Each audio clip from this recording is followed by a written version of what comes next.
ಶ್ರೀ ಗುರುಭ್ಯೋ ನಮಃ. ಹರಿ ಓಂ. ಪರಮ ಪೂಜ್ಯ ಪರ್ಯಾಯ ಶ್ರೀಪಾದರು ಸಂಕಲ್ಪಿಸಿರುವಂತಹ ನಿರಂತರ ಜ್ಞಾನಯಜ್ಞದಲ್ಲಿ ಶ್ರೀಮದ್ ಭಾಗವತ ಪ್ರವಚನದ ಮೂಲಕ ನಮ್ಮನ್ನು ಅನುಗ್ರಹಿಸಲು ಬಂದಿರುವಂತಹ ಪರಮ ಪೂಜ್ಯ ದಮಾರು ಶ್ರೀಪಾದರಿಗೆ ಶ್ರೀಮಠದ ಪರವಾಗಿ ಎಲ್ಲ ಭಕ್ತಜನತೆಯ ಪರವಾಗಿ ಸಾಷ್ಟಾಂಗ ಪ್ರಣಾಮಪೂರ್ವಕ ಸ್ವಾಗತವನ್ನು ಬಯಸ್ತಾ, ಈ ಒಂದು ಜ್ಞಾನಯಜ್ಞಕ್ಕೆ ಪ್ರಾಯೋಜಕರಾಗಿ ಸೇವೆಯನ್ನು ಸಲ್ಲಿಸುತ್ತಿರುವಂತಹ ಎಲ್ಲ ಸೇವಾಕರ್ತರಿಗೂ ಕೂಡ ಸ್ವಾಗತವನ್ನು ಬಯಸ್ತಾ, ಎಲ್ಲ ಶ್ರೋತೃವೃಂದಕ್ಕೂ ಸ್ವಾಗತವನ್ನು ಬಯಸ್ತಾ ಶ್ರೀಪಾದರಲ್ಲಿ ಪ್ರಾರ್ಥನೆ ಮಾಡ್ತೇನೆ. ಭಾಗವತ ಪ್ರವಚನದ ಮೂಲಕ ನಮ್ಮನ್ನು ಅನುಗ್ರಹಿಸಬೇಕು ಅಂತ ಕೇಳ್ಕೊಳ್ತೇನೆ.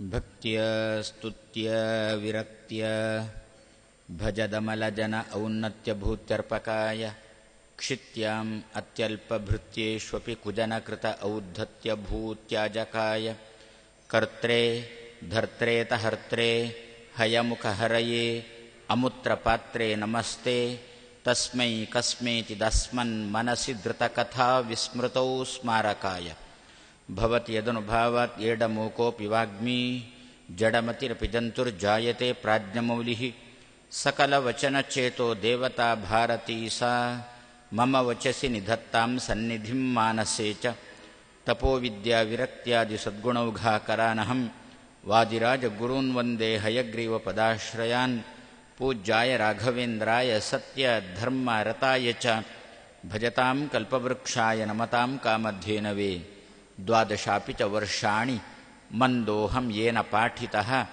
ತಸ್ಮೈ ವಿದ್ಯಾದಿಮಾನ್ಯಾಯ ನಮಸ್ತೆ ಶಾಂತರೂಪಿಣೆ. ಶ್ರೀ ಗುರುಭ್ಯೋ ನಮಃ. ಜನ್ಮ ಆದ್ಯಸ್ಯ ಯತಃ ಅನ್ವಯಾತ್ ಇತರತಃ ಚ ಅರ್ಥೇಷು ಅಭಿಜ್ಞಃ ಸ್ವರಾಟ್ ತೇನೆ ಬ್ರಹ್ಮ ಹೃದಯ ಆದಿಕವಯೇ ಮುಹ್ಯಂತಿ ಯಂ ಸೂರಯಃ ತೇಜೋವಾರಿ ಮೃದಾಂ ಯಥಾ ವಿನಿಮಯಃ ಯತ್ರ ತ್ರಿಸರ್ಗಃ ಮೃಷಾ ಧಾಮ್ನಾ ಸ್ವೇನ ಸದಾ ನಿರಸ್ತಕುಹಕಂ ಸತ್ಯಂ ಪರಂ ಧೀಮಹಿ. ಶ್ರೀ ಗುರುಭ್ಯೋ ನಮಃ.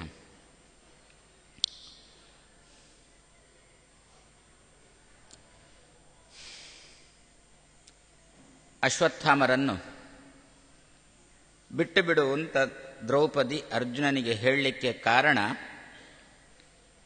ನನ್ನ ಪತಿ ಅರ್ಜುನನಿಗೆ ಗುರುಹತ್ಯಾ ದೋಷ ಬರಬಾರದು ಅಂತ. ಏನು ಗುರು?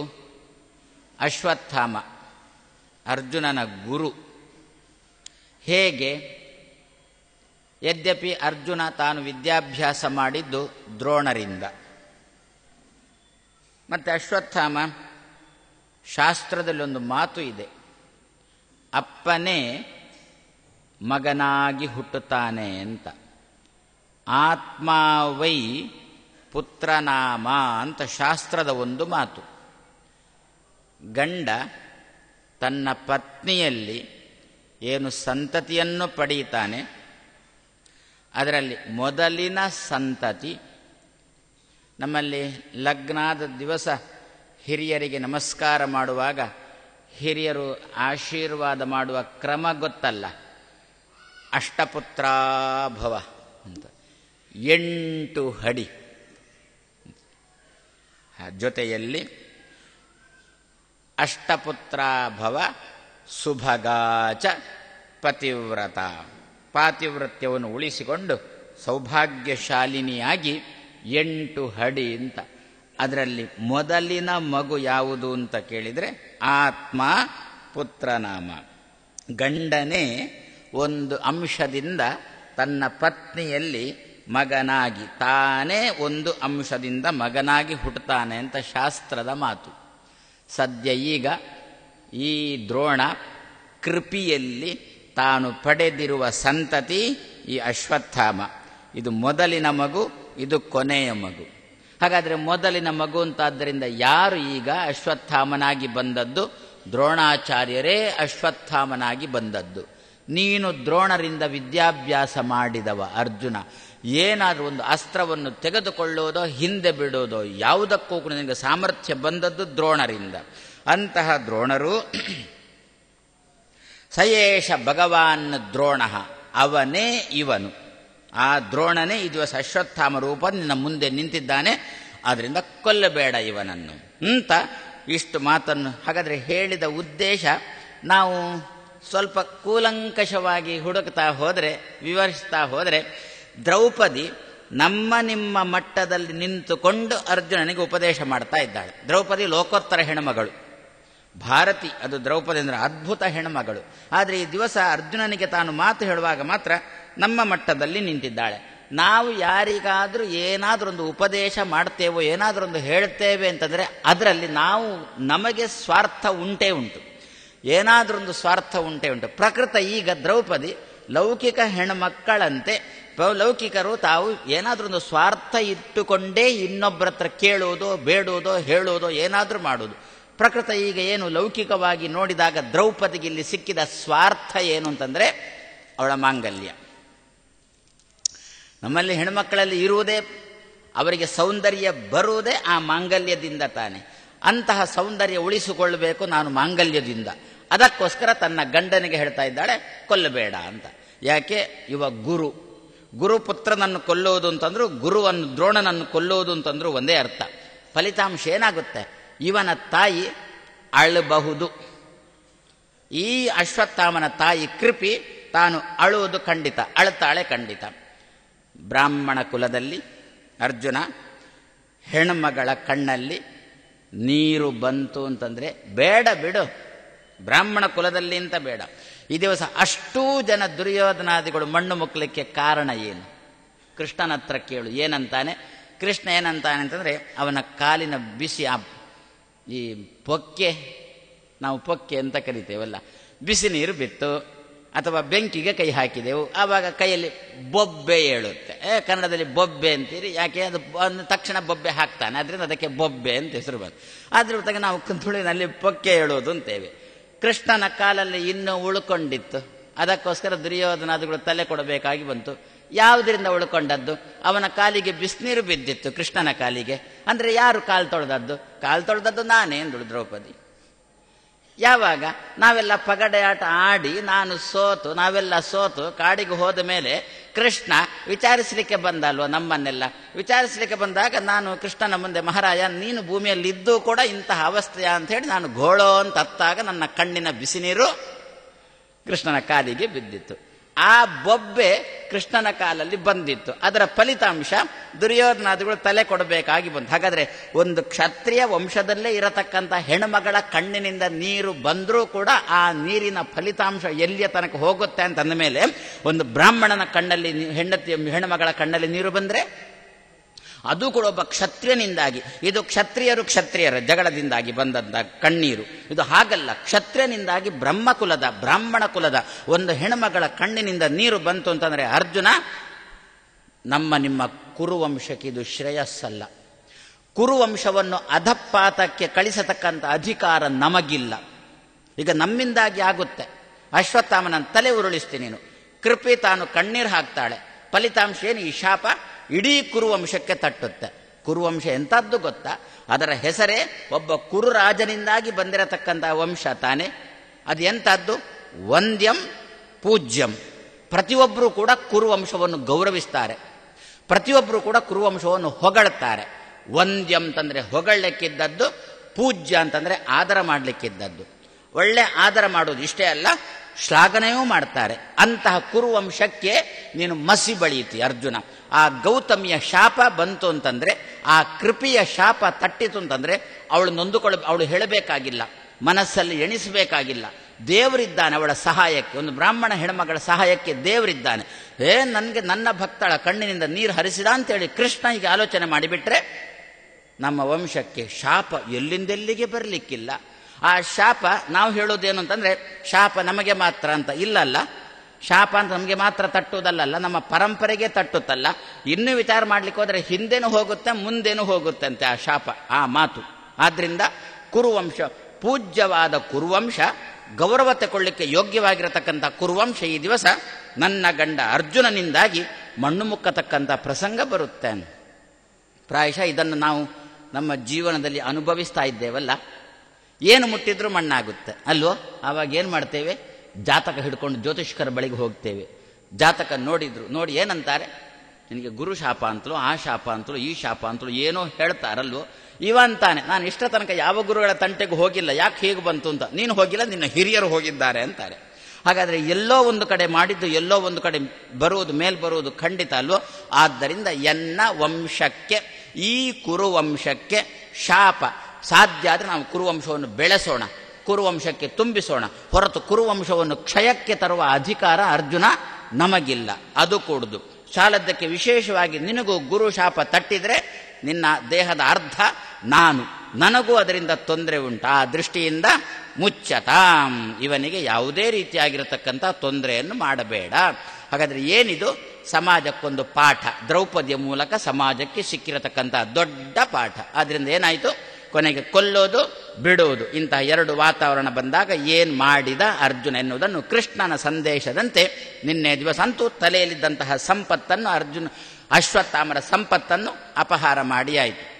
ಯಾಕೆ ಇಂತಹ ಪ್ರಸಂಗ ಅಶ್ವತ್ಥಾಮರಿಗೆ ಬಂತು?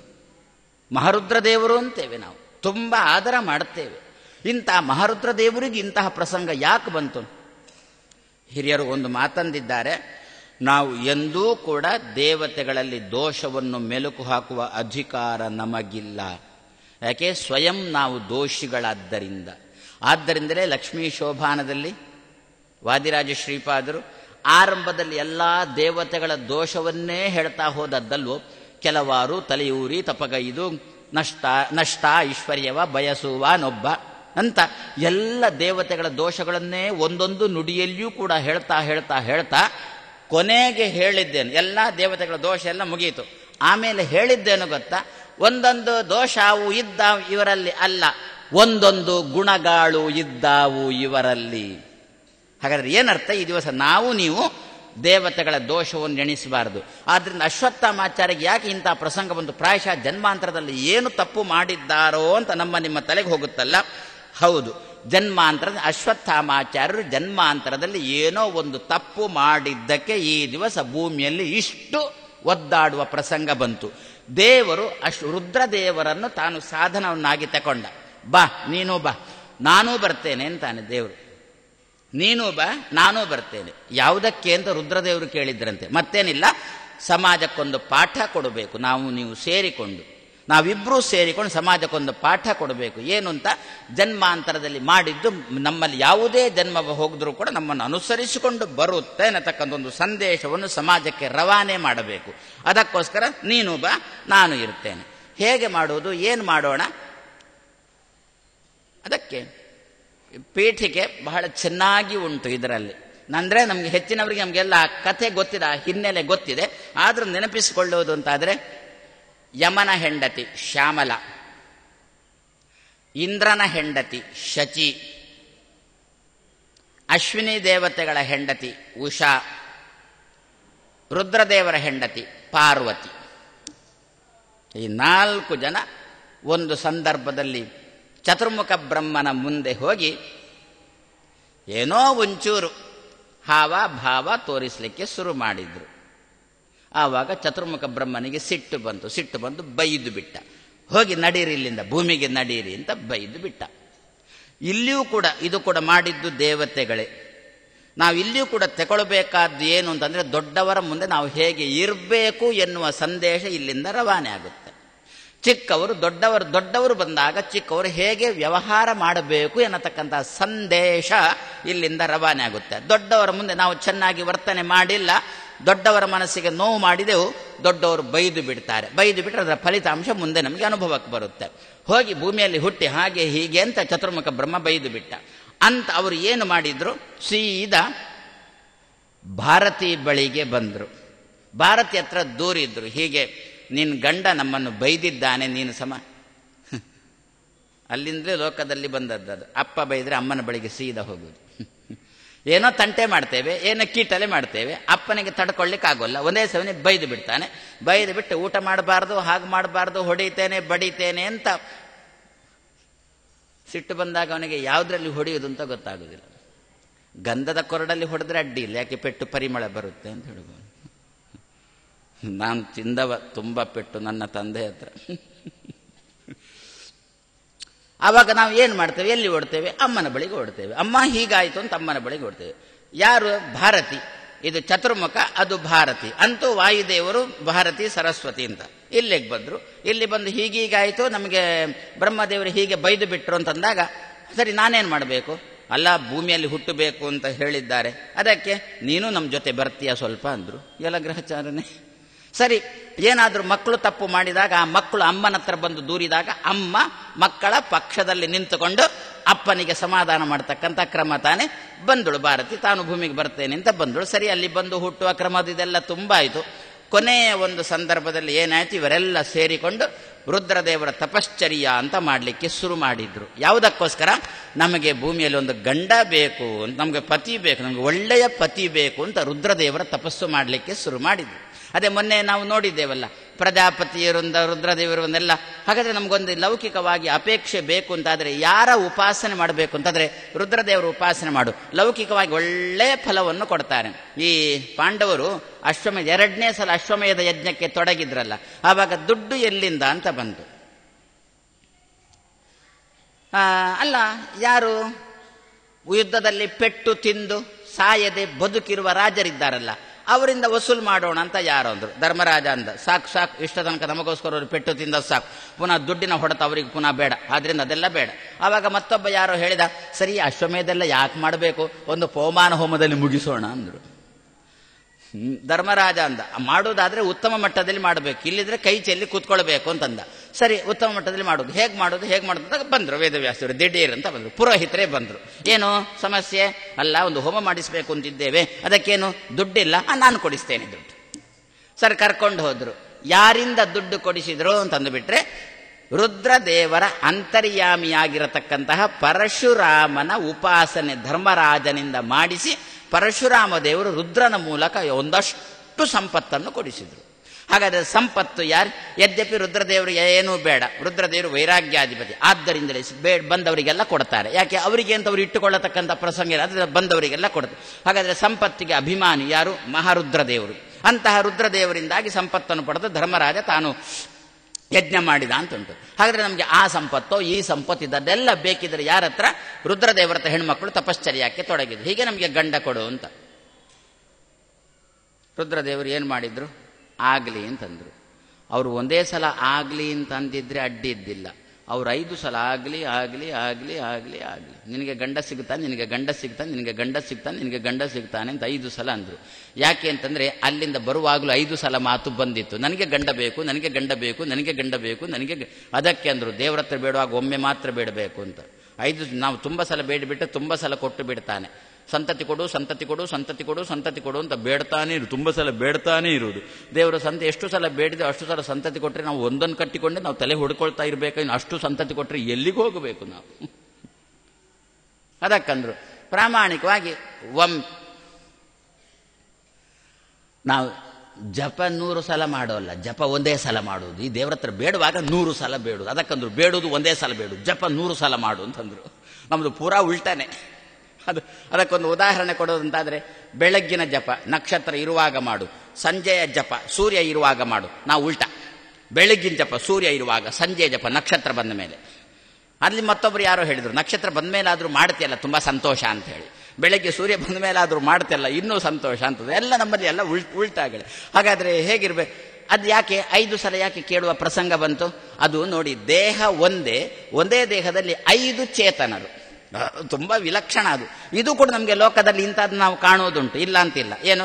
ಒಂದೇ ದೇಹ, ಅದರ ಪಿಶಾಚಿ ಹಿಡಿಯೋದುಂಟ, ಭೂತ ಹಿಡಿಯುವುದು ಉಂಟಾ? ನಮ್ಮಲ್ಲಿ ಕೋಲಕ್ಕೆ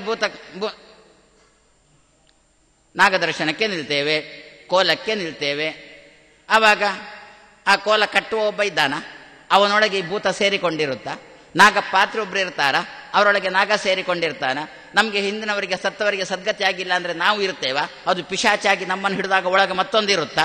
ನಮ್ಮ ಬಾಪ್ತು ತಿನ್ನುವುದೊಂದು, ಅವರ ಬಾಪ್ತು ತಿನ್ನುವುದೊಂದು, ಎರಡೆರಡು ತಿನ್ನುವುದಕ್ಕೆ ಅಂತ ಇಲ್ವೋ?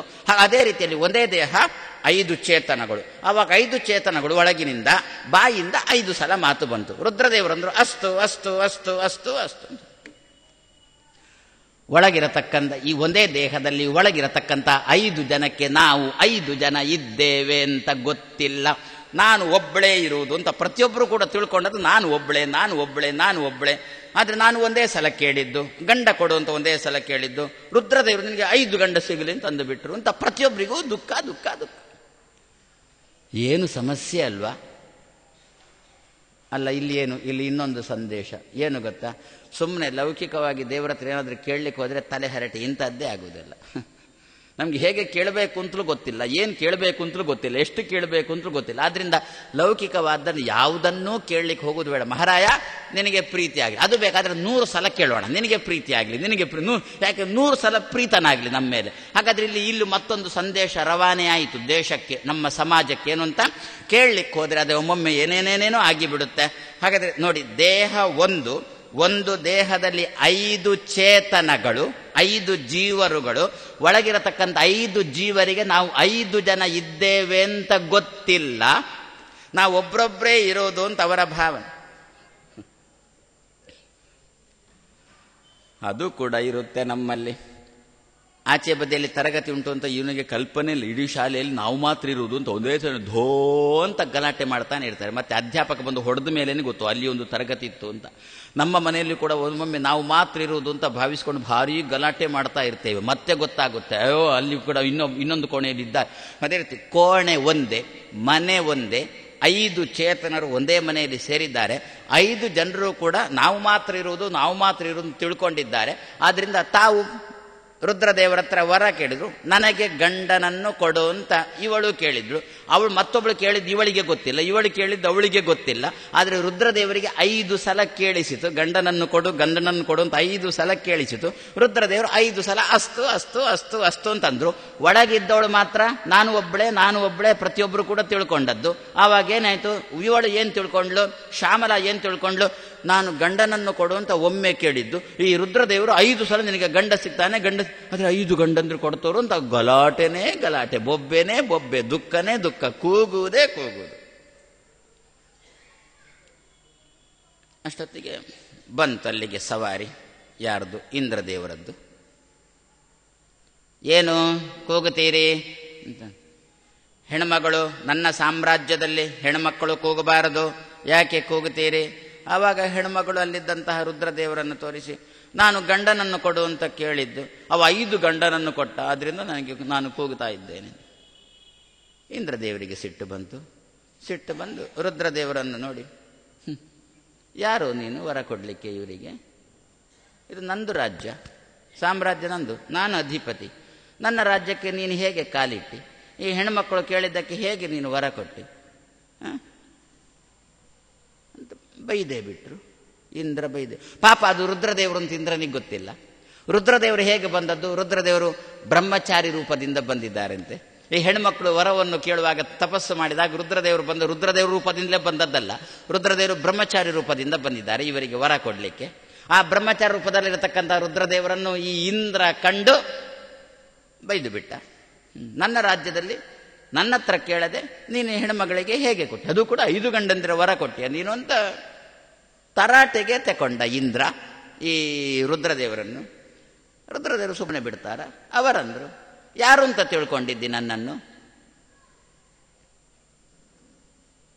ನಾನು ಯಾರು ಅಂತ ಗೊತ್ತಿಲ್ಲ. ಈ ಬೆಟ್ಟ ಎತ್ತು, ಅಲ್ಲಿ ಪಕ್ಕದಲ್ಲಿ ಒಂದು ಬೆಟ್ಟ ಇತ್ತು, ಬೆಟ್ಟವನ್ನು ಇಂದ್ರ ಎತ್ತಿದ. ಬೆಟ್ಟದೊಳಗೆ ವಾಯುದೇವರು, ಅಶ್ವಿನಿ ದೇವತೆಗಳು, ಇವರೆಲ್ಲ ಕೆಲವು ದೇವತೆಗಳು ಬೆಟ್ಟದ ಒಳಗೆ ಕೂತ್ಕೊಂಡು ಏನೋ ಮಂತ್ರಾಲೋಚನೆ ಮಾಡ್ತಾ ಇದ್ದಾರೆ. ಇಂದ್ರ ಬೆಟ್ಟ ಎತ್ತಿದ, ಬೆಟ್ಟದ ಗುಹೆ ಇಟ್ಟು ಅದರೊಳಗೆ ಇವರೆಲ್ಲ ಕೂತು ಏನೋ ಮಂತ್ರಾಲೋಚನೆ ಮಾಡ್ತಾ ಇದ್ದಾರೆ. ರುದ್ರದೇವರು ಆ ಬ್ರಹ್ಮಚಾರಿ ಇಂದ್ರನ ಹತ್ರ ಕೇಳಿದ, ಅದು ಯಾರು ಗೊತ್ತಾ? ಗೊತ್ತಿಲ್ಲ. ಅವರೆಲ್ಲ ನನಗೆ ಅವಮಾನ ಮಾಡಿ ಈ ರೀತಿ ಸೇರಿದ್ದು ಅಂತಂದುಬಿಟ್ರು.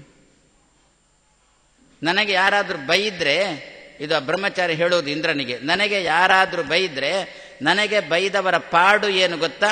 ಈ ರೀತಿಯಲ್ಲಿ ಬೆಟ್ಟದಡಿಗೆ ತಳ್ಳೋದು. ಇವರೆಲ್ಲ ಈ ಬೆಟ್ಟದಡಿಯಲ್ಲಿ ನೀನೀಗ ನೋಡ್ತಾ ಇದ್ದಲ್ಲ, ಈ ದೇವತೆಗಳು ನೋಡ್ತಾ ಇದ್ದಲ್ಲ, ಇವರೆಲ್ಲ ನನಗೆ ಅವಮಾನ ಮಾಡಿದ್ರು ಒಂದು ಸಂದರ್ಭದಲ್ಲಿ. ಹಾಗೆ ಅವಮಾನ ಮಾಡಿದಕ್ಕೆ ಅವರನ್ನೆಲ್ಲ ನಾನೀಗ ಬೆಟ್ಟದಡಿಗೆ ತಳ್ಳಿದ್ದೇನೆ. ಹುಷಾರ್, ನೀನು ಕೂಡ ಇದೇ ರೀತಿಯಲ್ಲಿ ಹೋಗಬೇಕಾದೀತು ಬೆಟ್ಟದಡಿಗೆ.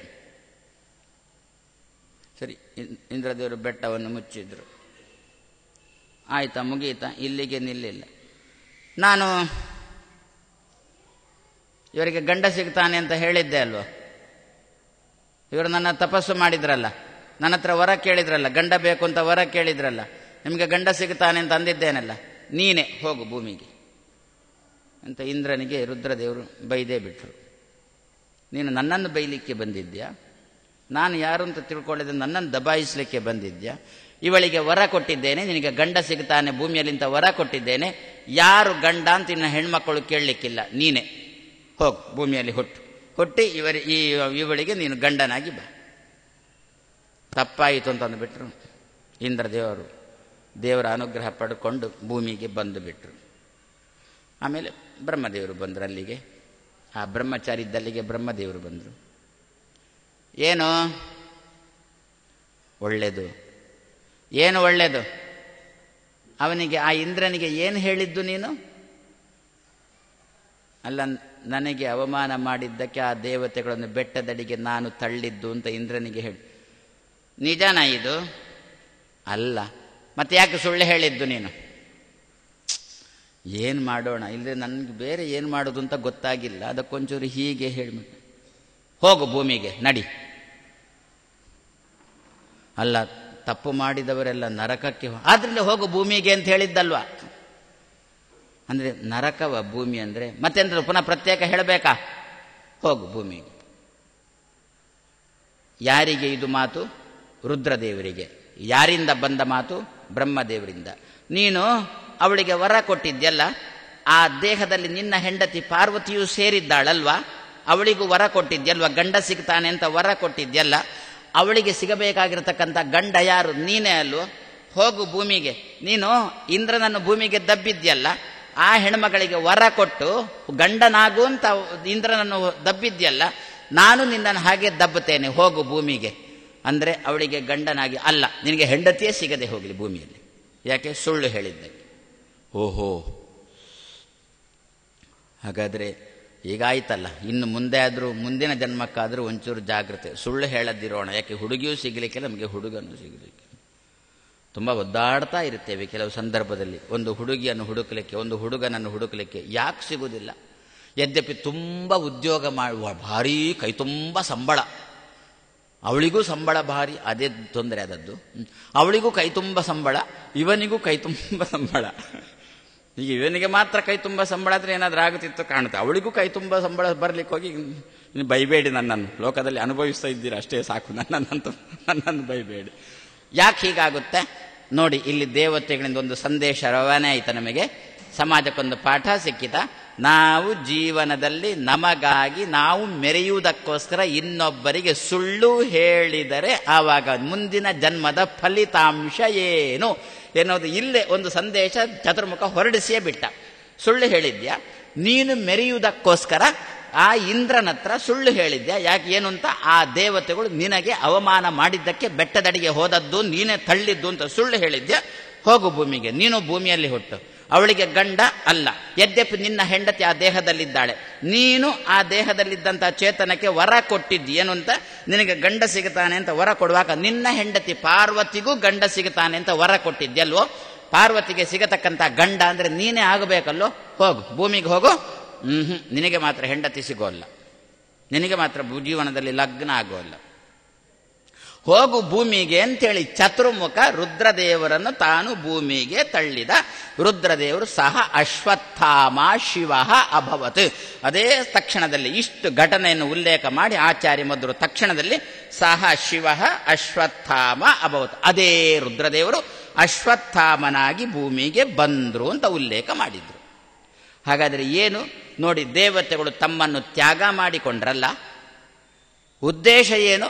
ಸಮಾಜಕ್ಕೊಂದು ಪಾಠ ಕೊಡುವುದಕ್ಕೋಸ್ಕರ ಅಲ್ವೋ? ಏನು ಪಾಠ? ದೊಡ್ಡವರಿಗೆ ನಾವು ಅವಮಾನ ಮಾಡಿದರೆ, ಇನ್ನೊಬ್ಬರಿಗೆ ನಾವು ಸುಳ್ಳು ಹೇಳಿದರೆ ಜೀವನದಲ್ಲಿ ಮುಂದಿನ ಜನ್ಮದಲ್ಲಿ ನಾವು ಎಷ್ಟು ಜೀವನದಲ್ಲಿ ಒದ್ದಾಡಬೇಕು ಎನ್ನತಕ್ಕಂಥ ಒಂದು ಸಂದರ್ಭ. ಆದರೆ ಯದ್ಯಪಿ ಇಂದ್ರ ಚಿಕ್ಕವ, ರುದ್ರದೇವರಿಗಿಂತ ತುಂಬ ಚಿಕ್ಕವ ಇಂದ್ರ, ಆದರೂ ಕೂಡ ಆ ಚಿಕ್ಕವರಿಗೆ ಮಾಡಿದಂಥ ದ್ರೋಹ ರುದ್ರದೇವರು ತಾನು ತಟ್ಟುವಂತೆ ಮಾಡಿಕೊಂಡ್ರು. ಯಾಕೆ? ಸಮಾಜಕ್ಕೆ ಪಾಠ ಕೊಡುವುದಕ್ಕೋಸ್ಕರ. ನಿನ್ನೆ ದಿವಸ ಈ ಸಂದರ್ಭ ಒಂದು ಮಾತು, ನಾವು ನಮ್ಮಕ್ಕಿಂತ ಚಿಕ್ಕವರಾದರೂ ಕೂಡ ಭಗವದ್ಭಕ್ತ ಅಂತ ನಮಗೆ ಖಾತ್ರಿ ಆಗಿದ್ರೆ ನಾವು ಮೆರೆಯುವುದಕ್ಕೋಸ್ಕರ ಅವನಿಗೆ ಅವಮಾನ ಮಾಡಬಾರದು. ಈಗ ರುದ್ರದೇವರು ತಾನು ಮೆರೆಯುವುದಕ್ಕೋಸ್ಕರ ತನ್ನಕ್ಕಿಂತ ಚಿಕ್ಕವನಾದ ಇಂದ್ರನಿಗೆ ಸುಳ್ಳು ಹೇಳಿ ಅವಮಾನ ಮಾಡಿದಂತಹ ವಾತಾವರಣಕ್ಕೆ ರುದ್ರದೇವರು ಈ ದಿವಸ ಭೂಮಿಯಲ್ಲಿ ಅಶ್ವತ್ಥಾಮನಾಗಿ ಹುಟ್ಟಿ ಭಾರೀ ವರ್ಷ ಭೂಮಿಯಲ್ಲಿ ಅಲೆದಾಡುವ ಪ್ರಸಂಗ ಬಂತು. ಆದರೆ ನಾನು ಮತ್ತೊಮ್ಮೆ ಹೇಳ್ತೇನೆ, ನಾವು ಈ ದೇವತೆಗಳಲ್ಲಿ ಎಂದು ದೋಷವನ್ನು ಎಣಿಸಬಾರದು. ಅಶ್ವತ್ಥಾಮಾಚಾರ್ಯರು ಹಾಗೆ ಹೀಗೆ, ರುದ್ರದೇವರು ಹಾಗೆ ಹೀಗೆ ದೋಷ ಎಣಿಸಬಾರದು. ನಮ್ಮ ತಿದ್ದುಕೊಳ್ಳುವುದಕ್ಕೋಸ್ಕರ ನಾವು ಜೀವನದಲ್ಲಿ ಈ ಸಂದೇಶವನ್ನು ತೆಗೆದುಕೊಳ್ಬೇಕು. ಆ ದೃಷ್ಟಿಯಿಂದ ಅಶ್ವತ್ಥಾಮರ ತಲೆಯಲ್ಲಿ ಇದ್ದಂತಹ ಆ ಮಣಿಯನ್ನು ಕಿತ್ತುಕೊಂಡ, ಅರ್ಜುನ ಕಿತ್ತುಕೊಂಡ. ಅಶ್ವತ್ಥಾಮರನ್ನು ಆ ಜಾಗದಿಂದ ಅರ್ಜುನ ಓಡಿಸಿದ. ಈ ರೀತಿಯಲ್ಲಿ ಆದಮೇಲೆ ಇನ್ನು ಅಂತೂ ಸತ್ತಿದ್ದಾರಲ್ಲ, ಸತ್ತವರಿಗೆ ಎಳ್ಳು ನೀರು ಬಿಡಬೇಕಲ್ಲ, ಎಲ್ಲರಿಗೂ ಎಳ್ಳು ನೀರು ಬಿಟ್ಟು ಇನ್ನು ಕೃಷ್ಣ ಹೊರಡಬೇಕು ಅಂತಂದಾಗ ಉತ್ತರ ಕೃಷ್ಣನ ಬಳಿಗೆ ಓಡಿ ಬಂದಿದ್ದಾಳೆ. ಕೃಷ್ಣ ಏನು ಗರ್ಭ ಸುಡ್ತಾ ಉಂಟು ಅಂದ್ರು. ಏನೋ ಗರ್ಭದಲ್ಲಿ ಬೇನೆ ಬರ್ತಾ ಉಂಟು ಅಂತ. ಗರ್ಭದಲ್ಲಿ ಬೇನೆ ಬರ್ತಾ ಇದ್ರೆ ಹಡಿಲಿಕ್ಕೆ ತಯಾರಾಯಿತು ಅಂತ ಅರ್ಥ. ಆದರೆ ಏನೋ ಗರ್ಭದೊಳಗೆ ಬೆಂಕಿ ಕಾಣಿಸ್ತಾ ಉಂಟು, ಗರ್ಭದೊಳಗೆ ಬೆಂಕಿ ಸುಡುತ್ತಾ ಉಂಟು. ಕೃಷ್ಣ, ನಾನು ಬೇಕಾದರೆ ನನ್ನ ದೇಹವನ್ನು ಬೆಂಕಿಗೆ ಕೊಡ್ತೇನೆ, ಆದರೆ ನನ್ನ ಗರ್ಭಕ್ಕೆ ತೊಂದರೆ ಆಗದಿರಲಿ. ಏನಿದು? ಕೃಷ್ಣ ಆವಾಗ ಆಲೋಚನೆ ಮಾಡಿದ, ಅಶ್ವತ್ಥಾಮನ ಮಾತು ಇನ್ನೂ ಉಳ್ಕೊಂಡಿದೆ. ಯದ್ಯಪಿ ಅಶ್ವತ್ಥಾಮ ಅಸ್ತ್ರ ಪ್ರಯೋಗ ಮಾಡಿದ್ದ, ಅರ್ಜುನನ ಅಸ್ತ್ರ ಪ್ರಯೋಗ ಮಾಡಿದ್ದ, ಎರಡು ಅಸ್ತ್ರಗಳು ಆಕಾಶದಲ್ಲಿ ಒಂದಾಗಿತ್ತು, ಇಡೀ ದೇಶನೇ ಸುಟ್ಟು ಹೋಗತಕ್ಕಂಥ ಪ್ರಸಂಗ ಬಂದಿತ್ತು. ಕೊನೆಗೆ ವೇದವ್ಯಾಸದೇವರ ಮಾತಿನಂತೆ ಅರ್ಜುನ ಎರಡನ್ನು ಹಿಂತೆಗೆದುಕೊಂಡ. ಅಶ್ವತ್ಥಾಮಾಚಾರ್ಯರ ಅಸ್ತ್ರವನ್ನೂ ಕೂಡ ಅರ್ಜುನನೇ ತಾನು ಹಿಂತೆಗೆದುಕೊಂಡ. ಆದ್ರಿಂದ ಅಶ್ವತ್ಥಾಮರ ಅಸ್ತ್ರ ಏನು ಕೆಲಸ ಮಾಡೋದಿಲ್ಲ ಅಂತ ಅಲ್ವೋ? ಉಳ್ಕೊಂಡಿದೆ ಸ್ವಲ್ಪ. ಯದ್ಯಪಿ ಪ್ರಯೋಗ ಮಾಡಿದ್ದು ಬಂದು ಹೋಯ್ತು, ಹೌದು. ಆದರೆ ಅಶ್ವತ್ಥಾಮಾಚಾರ್ಯ ಮನಸ್ಸಿನಲ್ಲಿತ್ತಲ್ಲ, ಅವರು ಎಣಿಸಿಕೊಂಡು ಪ್ರಯೋಗ ಮಾಡಿದ್ದಲ್ಲ ಅಶ್ವತ್ಥಾಮಾಚಾರ್ಯರು. ಇಡೀ ಪಾಂಡವ ವಂಶವೇ ನಿರ್ವಂಶ ಆಗಬೇಕು ಅಂತ ಎಣಿಸಿಕೊಂಡು ಪ್ರಯೋಗ ಮಾಡಿದ್ದು ತಾನೇ ಅದು. ಆ ಪ್ರಯೋಗ ಮಾಡಿದ ಅಸ್ತ್ರವನ್ನು ಅರ್ಜುನ ತೆಗೆದುಕೊಂಡರೂ ಕೂಡ ಅಶ್ವತ್ಥಾಮಾಚಾರ್ಯರ ಮಾತು ಹಾಗೇ ಉಂಟಲ್ಲ. ಅಸ್ತ್ರ ಹಿಂದೆ ಬಂತ, ಹೌದು, ಅಶ್ವತ್ಥಾಮಾಚಾರ್ಯರ ಮಾತು ಹಿಂದೆ ಬಂದಿಲ್ಲ. ಆವಾಗ ವೇದವ್ಯಾಸದೇವರಂತಾರೆ, ಅಶ್ವತ್ಥಾಮ ವಾಚಾ ನಿವರ್ತಯ ಅಸ್ತ್ರಂ, ಹೇಳು ಅಶ್ವತ್ಥಾಮ ಏನು ಅಂತ, ನಾನು ಬಿಟ್ಟಂತಹ ಬ್ರಹ್ಮಾಸ್ತ್ರದಿಂದ ಪಾಂಡವರಿಗಾಗಲಿ ಯಾರಿಗಾಗಲಿ ಏನೂ ತೊಂದರೆ ಆಗದಿರಲಿ ಅಂತ ಬಾಯಿಯಿಂದ ಹೇಳು. ನೀನು ಪ್ರಯೋಗ ಮಾಡಿದ್ದನ್ನು ಅವ ತೆಗೆದುಕೊಂಡ, ಅರ್ಜುನ ತೆಗೆದುಕೊಂಡ, ಹೌದು, ಅದು ನಿನ್ನ ಮಾತು ಹಾಗೆ ಉಳ್ಕೊಂಡಿದೆಯಲ್ಲೋ, ಹೇಳು ಪಾಂಡವರಿಗೆ ಏನೂ ತೊಂದರೆ ಆಗದಿರಲಿ ಅಂತ ಹೇಳು ಅಂತಂದಾಗ ಹಾಗೇ ಆಗಲಿ ಇಂದ. ನೋಡಿ ಎಲ್ಲಿಯ ತನಕ ನೋಡಿ,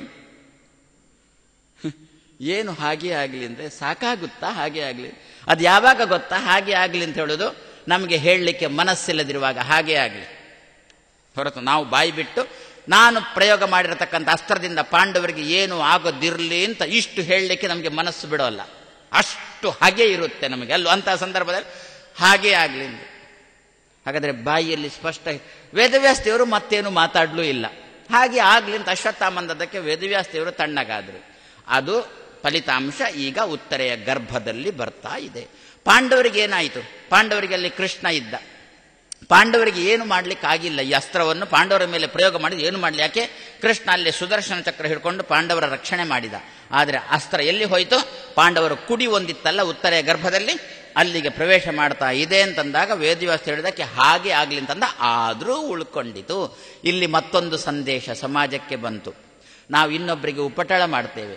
ಒಬ್ಬ ಭಗವದ್ ಭಕ್ತ ಇದ್ದಾನೆ, ದೇವರನ್ನು ತಿಳಿದವ ಇದ್ದಾನೆ, ದೇವರನ್ನು ಪ್ರೀತಿಸುವ ಇದ್ದಾನೆ, ಅವನಿಗೆ ನಾವು ಉಪಟಳ ಮಾಡ್ತೇವೆ. ಉಪಟಳ ಮಾಡಿದ್ರದ್ದು ಫಲಿತಾಂಶ ಒಂದು ನಮ್ಮ ಮೇಲೆ ಬೀರುತ್ತೆ. ನಾವು ಸತ್ತು ಹೋದರೆ ನಮ್ಮ ಪರಂಪರೆ ಮೇಲೆ ಬೀರುತ್ತೆ, ಹೌದಾ? ಆವಾಗ ನಾವು ಏನು ಮಾಡ್ತೇವೆ? ಸರಿ, ಆ ಪರಂಪರೆ ಮೇಲೆ ಬಿದ್ದಿದೆ ಅಂತ ಗೊತ್ತಾದಾಗ ಯಾರಿಂದ ತೊಂದರೆ ಬಂತು ಅವರನ್ನು ಹುಡುಕಿಕೊಂಡು ಹೋಗ್ತೇವಲ್ಲ. ಅವರನ್ನು ಹುಡುಕಿಕೊಂಡು ಹೋದ ಮೇಲೆ ಅವರ ತಪ್ಪಾಯಿತು ಅಂತ ಹೇಳಿದಾಗ ಸರಿ ಎಲ್ಲ ಪರಿಹಾರ ಆಯಿತು ಅಂತ ಹೇಳಿದರೂ ಸ್ವಲ್ಪ ಆದರೂ ಉಳ್ಕೊಳ್ಳುತ್ತೆ ಅಂತಾರೆ. ಯಾಕೆಂದರೆ ಹಿಂದಿನವರು ಅವರಿಗೂ ಯಾವ ಉದ್ದೇಶ ನಡೆದಿದೆ ಅಂತ ಗೊತ್ತಿರುವುದಿಲ್ಲ ಅಲ್ವೋ. ಹಿಂದಿನ ಗುರುಗಳು ಯಾವುದೋ ಒಬ್ಬ ಬ್ರಾಹ್ಮಣನಿಗೋ ಯಾವುದೋ ಒಬ್ಬ ಭಗವದ್ ಭಕ್ತನಿಗೋ, ನಮ್ಮ ಪೂರ್ವಿಕರು ಯಾರೋ ಒಬ್ಬ ಭಗವದ್ ಭಕ್ತನಿಗೆ ಕೀಟಲೆ ಮಾಡಿದ್ದು. ಸರಿ, ಅವರಿಬ್ಬರೂ ಸತ್ತು ಹೋದರು. ಆದರೆ ಏನು ಮಾತು ಬೈದಿದ್ದ, ಆ ಬೈಯುವಿಕೆ ಅವನ ಮನಸ್ಸಿನ ನೋವು ಇವನಿಗೂ ಬಂದಿಲ್ಲ. ಯಾಕೆ ಇವನು ಸತ್ತೋಗಿದ್ದ, ಇವನ ಪರಂಪರೆಗೆ ಬಂದಿರುತ್ತಲ್ಲ. ಸರಿ, ನಮಗೆ ಬಿಸಿ ನಾಟಿದೆ, ನಾವೇನು ಮಾಡ್ತೇವೆ? ಆವಾಗ ಅವರನ್ನು ಹುಡುಕಿಕೊಂಡು ಹೋಗ್ತೇವೆ. ಅವರು ಸತ್ತಿರ್ತಾರೆ, ಅವರ ಪರಂಪರೆ ಎಲ್ಲಿದ್ದಾರೆ ಅವರನ್ನು ಹುಡುಕಿಕೊಂಡು ಹೋಗ್ತೇವಲ್ಲ. ಅವರ ಮುಂದೆ ಹೇಳ್ತೇವೆ, ಹೀಗೆ ಜಾತಕ ನೋಡಿದಾಗ ಹೀಗೀಗೆ ಅಂತ ತೋರಿ ಬಂದಿತ್ತು, ನಿಮ್ಮ ಪೂರ್ವಿಕರಿಂದ ನಮ್ಮ ಪೂರ್ವಿಕರಿಗೆ ಏನೋ ತೊಂದರೆ ಆಗಿದಂತೆ, ಆದ್ದರಿಂದ ನೀವು ಅದನ್ನು ಕ್ಷಮಾ ಕೊಡಬೇಕು ಅಂತ. ಯಾರು ಇವ ಕ್ಷಮಿಸುವ? ಇವ ಯಾರು? ಆದರೂ ನಮಗೊಂದು ನಂಬಿಕೆ ಉಂಟು ಅಲ್ವೋ, ಇವರು ಕ್ಷಮಿಸಿದ್ರೆ ಆಗುತ್ತಾ, ನಮಗೆ ನಂಬಿಕೆ ಉಂಟು. ಆದ್ದರಿಂದ ದುಂಬಾಲು ಬೀಳ್ತೇವೆ. ಅವರಂತಾರೆ ಕ್ಷಮಿಸಿದ್ದೇವೆ, ನಮ್ಮ ಪೂರ್ವಿಕರು ಏನು ಮಾಡಿ ಏನಾಗಿದೆ ಅಂತ ಗೊತ್ತಿಲ್ಲ, ನಾವು ಕ್ಷಮಿಸಿದ್ದೇವೆ ಅಂತ ಹೇಳಿದರು ಸ್ವಲ್ಪ ಆದರೂ ಉಳ್ಕೊಂಡೇ ಸಿದ್ಧ. ಅದು ಇಲ್ಲಿ ಸಂದೇಶ. ಯದ್ಯಪ ಅಶ್ವತ್ಥಾಮಾಚಾರ್ಯ ಸ್ವಯಂ ಹೇಳಿದ್ರಲ್ಲ, ಸರಿ ಹಾಗೆ ಆಗಲಿ ಅಂದರೆ ನಾನು ಅಸ್ತ್ರವನ್ನು ಪ್ರಯೋಗ ಮಾಡಿದ್ದನ್ನು ಅರ್ಜುನ ತಗೊಂಡ, ಸರಿ ಬಾಯಿಯಿಂದ ಹೇಳ್ತೇನೆ ಏನಂತ, ಪಾಂಡವರಿಗೇನು ಆಗದೇ ಇರಲಿ ಅಂತ, ಸರಿ ಹಾಗೆ ಆಗಲಿ ಅಂತ ಅಶ್ವತ್ಥಾಮಾಚಾರ್ಯರು ಹೇಳಿದ್ರು, ಉಳ್ಕೊಳ್ಳುತ್ತೆ. ಅದರ ಫಲಿತಾಂಶವೇನು ಮತ್ತೇನಿಲ್ಲ, ಕಣ್ಣಿಗೆ ಬೀಳಬೇಕಿತ್ತು ಹೊಡೆತ, ಕಣ್ಣಿನ ಬದಿಗೆ ಬಿತ್ತು ಅಂತ ಹೊಡೆತ ಸ್ವಲ್ಪ ಆದರೂ ಬೀಳುತ್ತೆ. ಇದನ್ನು ಮಹಾಭಾರತ ಘಟನೆಯಲ್ಲೇ ಕೃಷ್ಣ ತೋರಿಸಿದ್ದಾನಲ್ವೋ. ಅದೇ ಒಂದೊಂದೇ ಸಂದರ್ಭದ್ದು ಬಿಡಿಸಿಕೊಂಡು ಹೋದರೆ ಸರಿಯಾಗುತ್ತೆ. ಕರ್ಣ ರಥದಿಂದ ಕೆಳಗಿರುವಾಗ ಹೊಡೆದದ್ದು ಅರ್ಜುನ, ಕೃಷ್ಣ ಹೇಳಿ ಹೊಡೆದದ್ದು ತಪ್ಪಲ್ವೋ? ರಥದಿಂದ ಕೆಳಗಿರುವಾಗ ಹೊಡೆಯಬಾರ್ದಲ್ಲ ಅಂತ ಮೊನ್ನೆ ದಿವಸ ನೋಡಿದ್ದೆವು. ಅದು ಹೋಗಿ ಯಾರೋ ಕೃಷ್ಣನ ಹತ್ರ ಕೇಳಿದ್ದಕ್ಕೆ ಕೃಷ್ಣ ಕೊಟ್ಟು, ಧರ್ಮರಾಜನ ಮತ್ತೆ ಯಾರು ಕೇಳೋದು? ಧರ್ಮರಾಜ ಹೋಗಿ ಕೃಷ್ಣನ ಹತ್ರ ಕೇಳಿದ್ದಕ್ಕೆ ಕೃಷ್ಣ ಕೊಟ್ಟ ಉತ್ತರ ಏನು? ಆ ದ್ರೋಣರನ್ನೇ ನಾವು ಸುಳ್ಳು ಹೇಳಿಕೊಂಡದ್ದಂತೆ ಇವಂದೇನು ಅಂತ ಅಂದುಬಿಟ್ರು, ಕೃಷ್ಣ ಜಾರಿಕೊಂಡ. ಆವಾಗ ಮತ್ತೊಂದು ಪ್ರಶ್ನೆ ಬಂತು, ದ್ರೋಣರನ್ನು ಕೊಂದದ್ದು ಸುಳ್ಳು ಹೇಳಿಯೇ ಅಲ್ವೋ? ಅಶ್ವತ್ಥಾಮ ಸತ್ತ ಅಂತ ಹೇಳಿದ್ದಕ್ಕಲ್ಲೋ ದ್ರೋಣಾಚಾರ್ಯ ಶಸ್ತ್ರ ಸನ್ಯಾಸ ಮಾಡಿದ್ದು. ಆವಾಗ ತಾನೇ ದೃಷ್ಟದ್ಯುಮ್ನ ಬಂದವರನ್ನು ಉರುಳಿಸಿದ್ದು. ಆವಾಗ ಇದು ಮತ್ತೊಂದು. ನಮ್ಮಲ್ಲೊಂದು ಗಾದೆ ಮಾತುಂಟು, ಸಂಸ್ಕೃತದ್ದೇ ಅದು, ನಿಮಗೆ ಕೇಳುವಾಗ ಒಂಚೂರು ಮುಜುಗುರದಂತೆ ಆದೀತು. ಒಬ್ಬ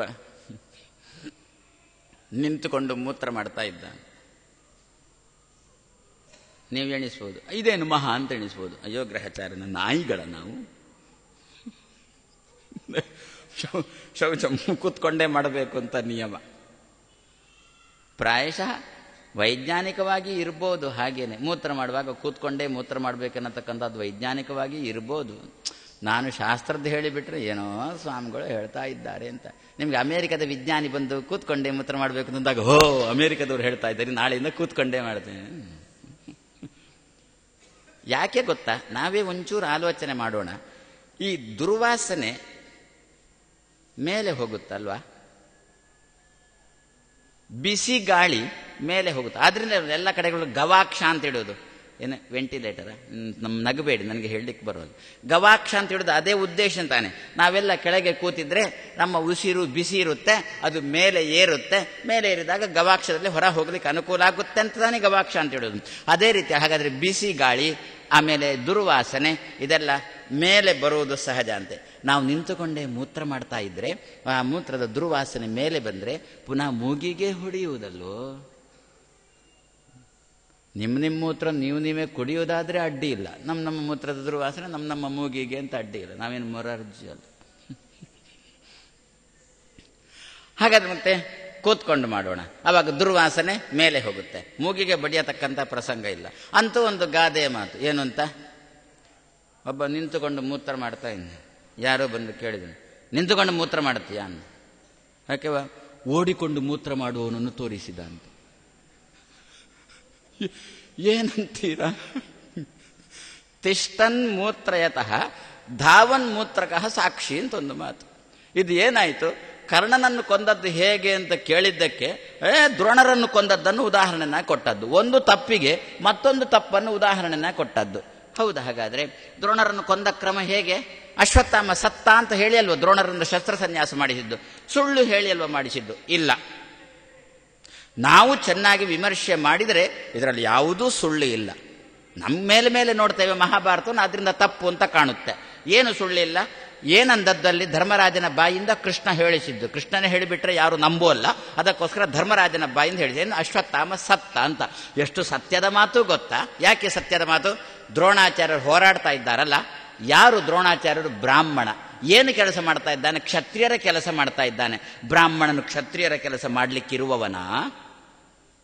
ಬ್ರಾಹ್ಮಣನಿಗೆ ವಿಹಿತನ ಕ್ಷತ್ರಿಯರ ಕೆಲಸ? ಯುದ್ಧ ಮಾಡುವುದು ಕ್ಷತ್ರಿಯರಿಗೆ ಹೇಳಿದ್ವಿನ ಬ್ರಾಹ್ಮಣನಿಗೆ ಹೇಳಿಸಿದ್ದ ಅಲ್ಲ. ಹಾಗಾದ್ರೆ ಅಂತಹ ದ್ರೋಣ ತಾನು ಅದು ಹೇಗೆ ಹೋರಾಡಿದಂತೆ ಗೊತ್ತಾ?